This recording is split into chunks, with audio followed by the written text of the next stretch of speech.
John, by the grace of God, King of England, Lord of Ireland, Duke of Normandy and Aquitaine, and Count of Anjou, to his archbishops, bishops, abbots, earls, barons, justices, foresters, sheriffs, stewards, servants, and to all his officials and loyal subjects, greeting.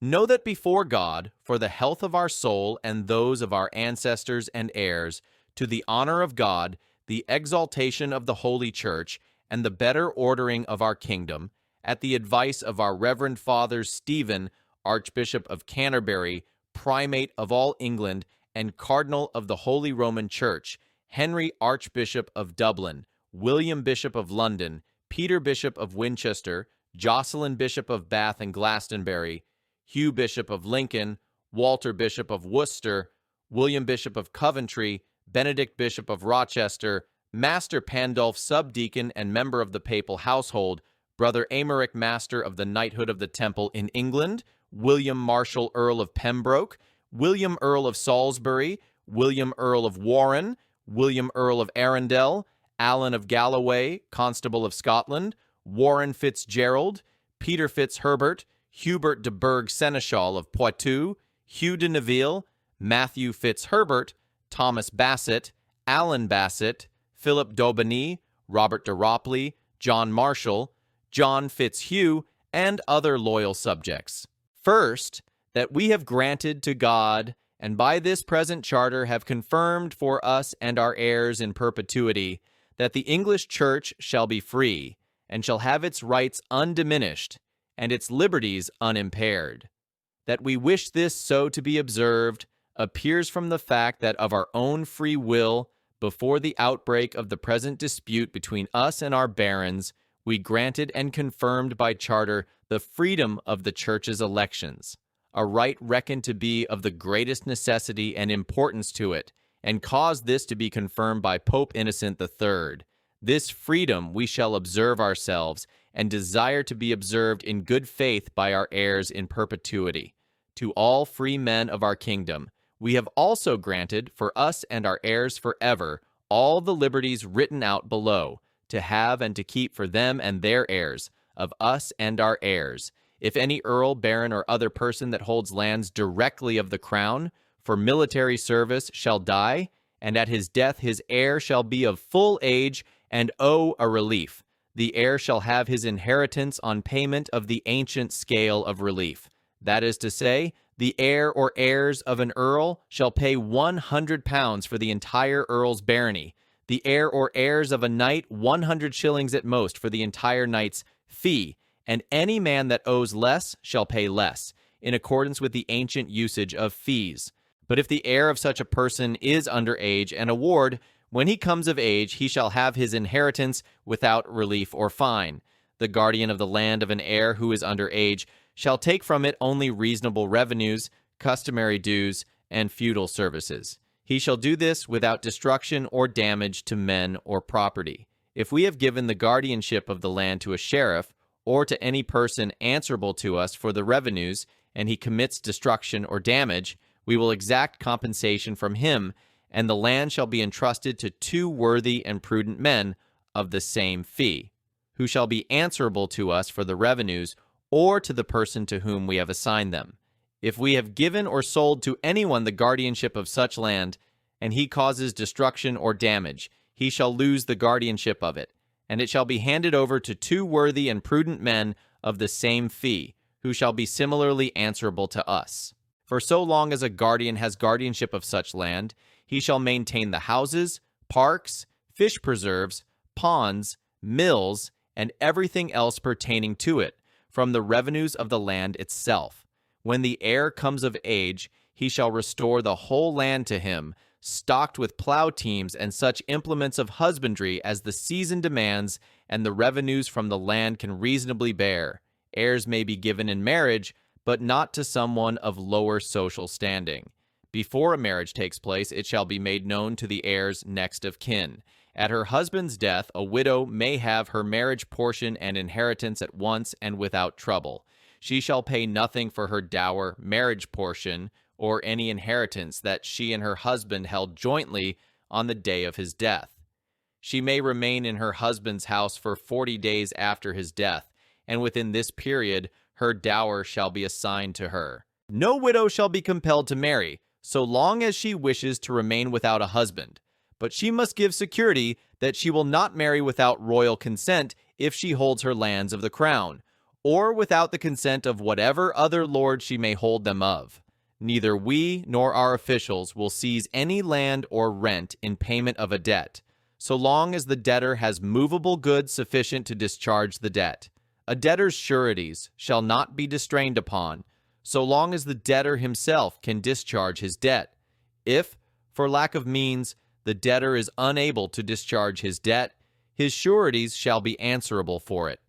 If they so desire, they may have the debtor's lands and rents until they have received satisfaction for the debt that they paid for him, unless the debtor can show that he has settled his obligations to them. If anyone who has borrowed a sum of money from Jews dies before the debt has been repaid, his heir shall pay no interest on the debt for so long as he remains under age, irrespective of whom he holds his lands. If such a debt falls into the hands of the crown, it will take nothing except the principal sum specified in the bond. If a man dies owing money to Jews, his wife may have her dower and pay nothing towards the debt from it. If he leaves children that are under age, their needs may also be provided for on a scale appropriate to the size of his holding of lands. The debt is to be paid out of the residue, reserving the service due to his feudal lords. Debts owed to persons other than Jews are to be dealt with similarly.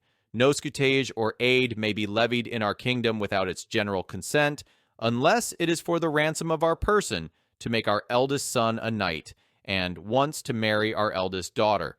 For these purposes, only a reasonable aid may be levied. Aids from the City of London are to be treated similarly. The City of London shall enjoy all its ancient liberties and free customs, both by land and by water.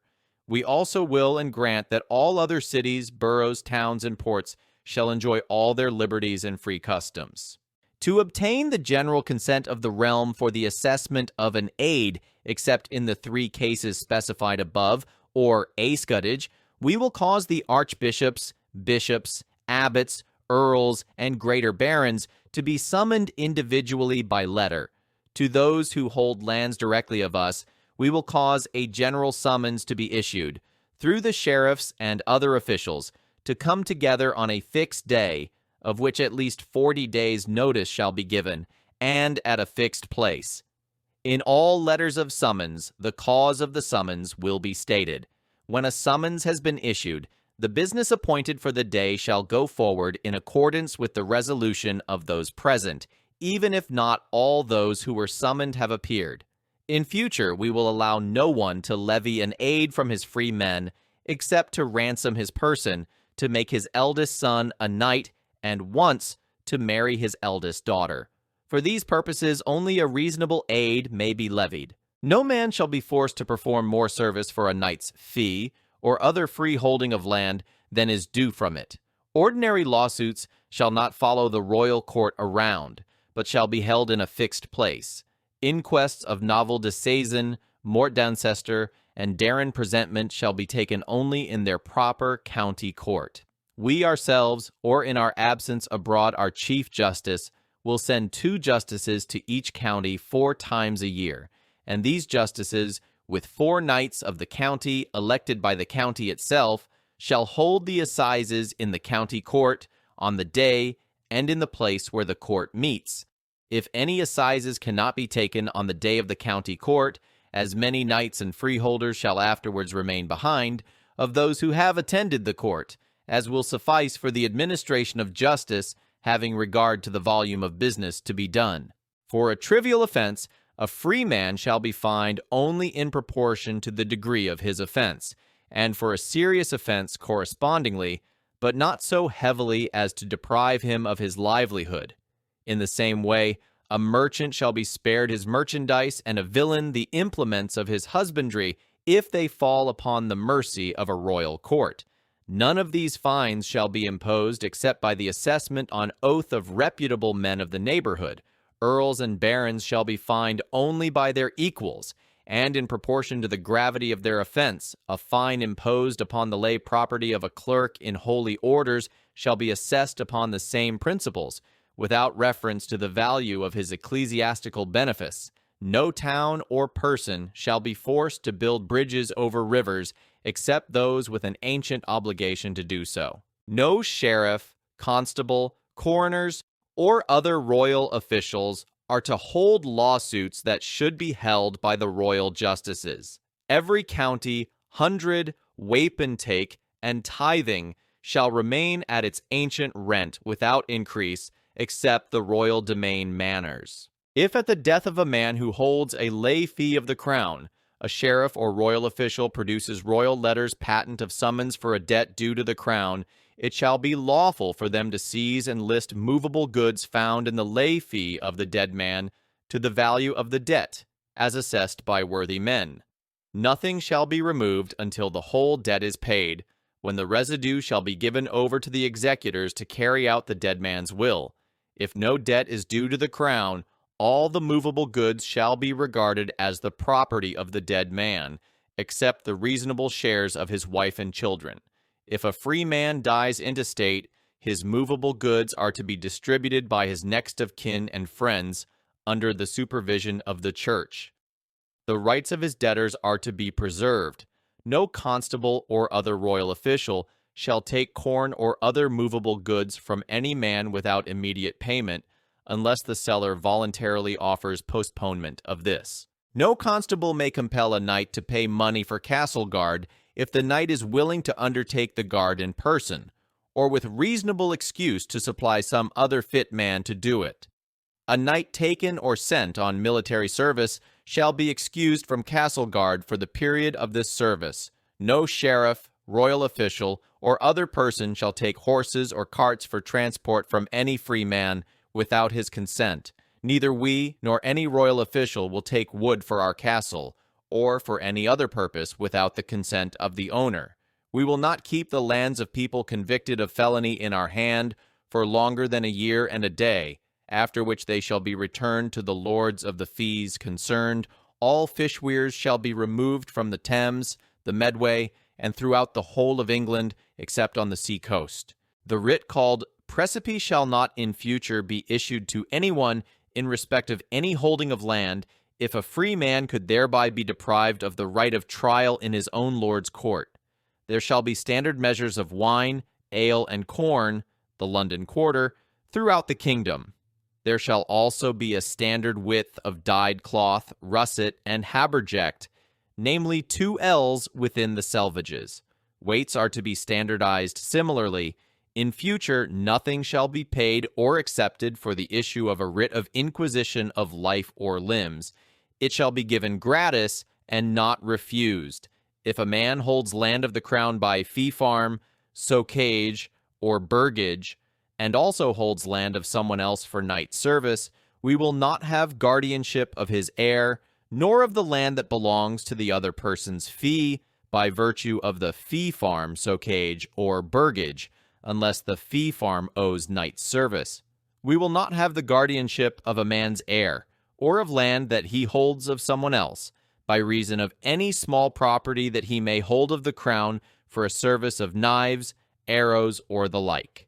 In future, no official shall place a man on trial upon his own unsupported statement, without producing credible witnesses to the truth of it. No free man shall be seized or imprisoned, or stripped of his rights or possessions, or outlawed or exiled, or deprived of his standing in any way, nor will we proceed with force against him, or send others to do so, except by the lawful judgment of his equals, or by the law of the land. To no one will we sell, to no one deny or delay right or justice. All merchants may enter or leave England unharmed and without fear, and may stay or travel within it, by land or water, for purposes of trade, free from all illegal exactions, in accordance with ancient and lawful customs. This, however, does not apply in time of war to merchants from a country that is at war with us. Any such merchants found in our country at the outbreak of war shall be detained without injury to their persons or property, until we or our Chief Justice have discovered how our own merchants are being treated in the country at war with us. If our own merchants are safe, they shall be safe too. In future, it shall be lawful for any man to leave and return to our kingdom unharmed and without fear, by land or water, preserving his allegiance to us, except in time of war, for some short period, for the common benefit of the realm. People that have been imprisoned or outlawed in accordance with the law of the land, people from a country that is at war with us, and merchants, who shall be dealt with as stated above, are excepted from this provision. If a man holds lands of any escheat, such as the honour of Wallingford, Nottingham, Boulogne, Lancaster, or of other escheats in our hand that are baronies, at his death his heir shall give us only the relief and service that he would have made to the baron had the barony been in the baron's hand. We will hold the escheat in the same manner as the baron held it. People who live outside the forest need not in future appear before the royal justices of the forest in answer to general summonses unless they are actually involved in proceedings or are sureties for someone who has been seized for a forest offense. We will appoint as justices, constables, sheriffs, or other officials only men that know the law of the realm and are minded to keep it well. All barons who have founded abbeys and have charters of English kings or ancient tenure as evidence of this may have guardianship of them when there is no abbot, as is their due. All forests that have been created in our reign shall at once be disafforested. River banks that have been enclosed in our reign shall be treated similarly. All evil customs relating to forests and warrens, foresters, warreners, sheriffs and their servants, or river banks and their wardens, are at once to be investigated in every county by 12 sworn knights of the county, and within 40 days of their inquiry, the evil customs are to be abolished completely and irrevocably. But we, or our Chief Justice, if we are not in England, are first to be informed. We will at once return all hostages and charters delivered up to us by Englishmen as security for peace or for loyal service. We will remove completely from their offices the kinsmen of Gerard de Athée, and in future they shall hold no offices in England. The people in question are Anglard de Sigogné, Peter, Guy, and Andrew de Chanceau, Guy de Sigogné, Geoffrey de Martigny and his brothers, Philip Mark and his brothers, with Geoffrey his nephew, and all their followers. As soon as peace is restored, we will remove from the kingdom all the foreign knights, bowmen, their attendants, and the mercenaries that have come to its harm with horses and arms. To any man whom we have deprived or dispossessed of lands, castles, liberties, or rights, without the lawful judgment of his equals, we will at once restore these. In cases of dispute, the matter shall be resolved by the judgment of the 25 barons referred to below in the clause for securing the peace, section 61. In cases, however, where a man was deprived or dispossessed of something without the lawful judgment of his equals by our father King Henry, or our brother King Richard, and it remains in our hands or is held by others under our warranty, we shall have respite for the period commonly allowed to crusaders, unless a lawsuit had been begun, or an inquiry had been made at our order, before we took the cross as a crusader. On our return from the crusade, or if we abandon it, we will at once render justice in full. We shall have similar respite in rendering justice in connection with forests that are to be disafforested, or to remain forests, when these were first afforested by our father Henry, or our brother Richard, with the guardianship of lands in another person's fee, when we have hitherto had this by virtue of a fee held of us for knight's service by a third party, and with abbeys founded in another person's fee, in which the lord of the fee claims to own a right.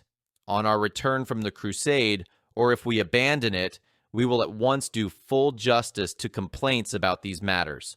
No one shall be arrested or imprisoned on the appeal of a woman for the death of any person except her husband.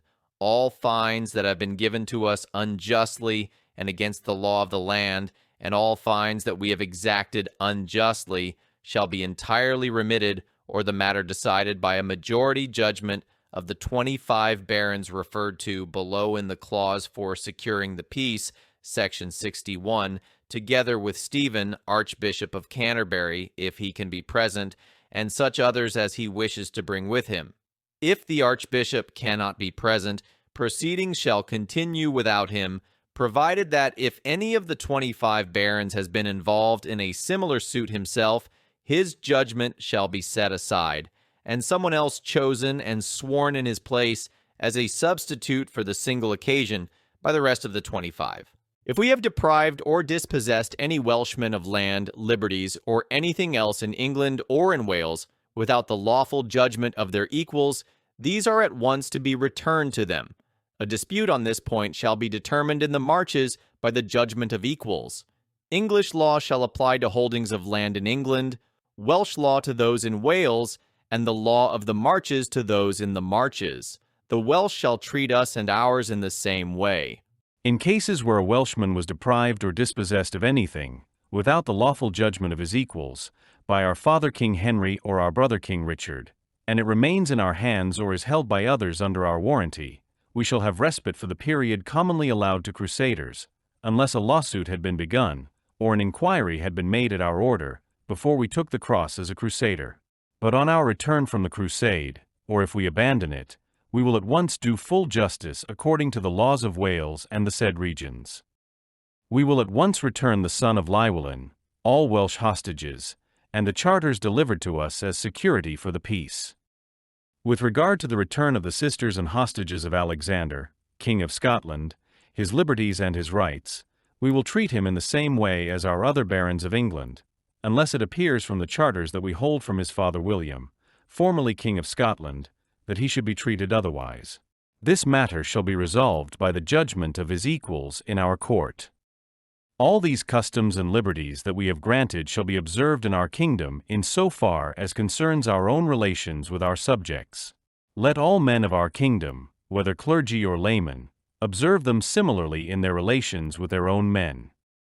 Since we have granted all these things for God, for the better ordering of our kingdom, and to allay the discord that has arisen between us and our barons, and since we desire that they shall be enjoyed in their entirety, with lasting strength forever, we give and grant to the barons the following security. Barons shall elect 25 of their number to keep, and cause to be observed with all their might, the peace and liberties granted and confirmed to them by this charter.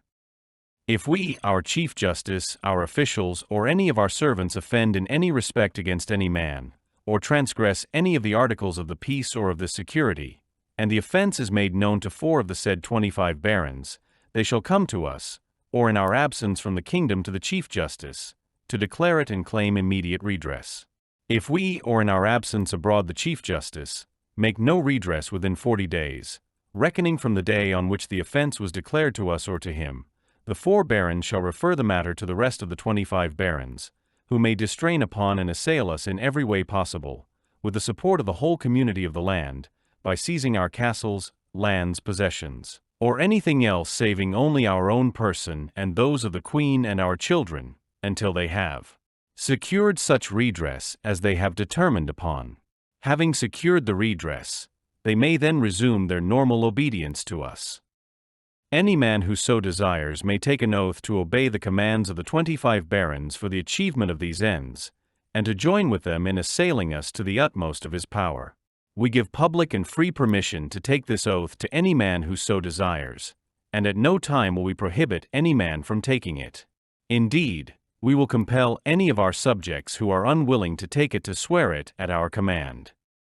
If one of the 25 barons dies or leaves the country, or is prevented in any other way from discharging his duties, the rest of them shall choose another baron in his place, at their discretion, who shall be duly sworn in as they were. In the event of disagreement among the 25 barons on any matter referred to them for decision, the verdict of the majority present shall have the same validity as a unanimous verdict of the whole 25, whether these were all present or some of those summoned were unwilling or unable to appear. The 25 barons shall swear to obey all the above articles faithfully, and shall cause them to be obeyed by others to the best of their power. We will not seek to procure from anyone, either by our own efforts or those of a third party, anything by which any part of these concessions or liberties might be revoked or diminished. Should such a thing be procured, it shall be null and void, and we will at no time make use of it, either ourselves or through a third party. We have remitted and pardoned fully to all men any ill will, hurt, or grudges that have arisen between us and our subjects, whether clergy or laymen, since the beginning of the dispute. We have in addition remitted fully, and for our own part have also pardoned, to all clergy and laymen any offenses committed as a result of the said dispute between Easter in the 16th year of our reign, i.e. 1215, and the restoration of peace. In addition, we have caused letters patent to be made for the barons, bearing witness to the security and to the concessions set out above, over the seals of Stephen Archbishop of Canterbury, Henry Archbishop of Dublin, the other bishops named above, and Master Pandulph. T is accordingly our wish and command that the English Church shall be free, and that men in our kingdom shall have and keep all these liberties, rights, and concessions, well and peaceably in their fullness and entirety for them and their heirs, of us and our heirs, in all things and all places forever. Both we and the barons have sworn that all this shall be observed in good faith and without deceit. Witness the above-mentioned people and many others. Given by our hand in the meadow that is called Runnymede, between Windsor and Staines, on the 15th day of June in the 17th year of our reign. Thank you for joining us on this historical journey. Don't forget to like, subscribe, and hit the bell icon for more fascinating stories from history.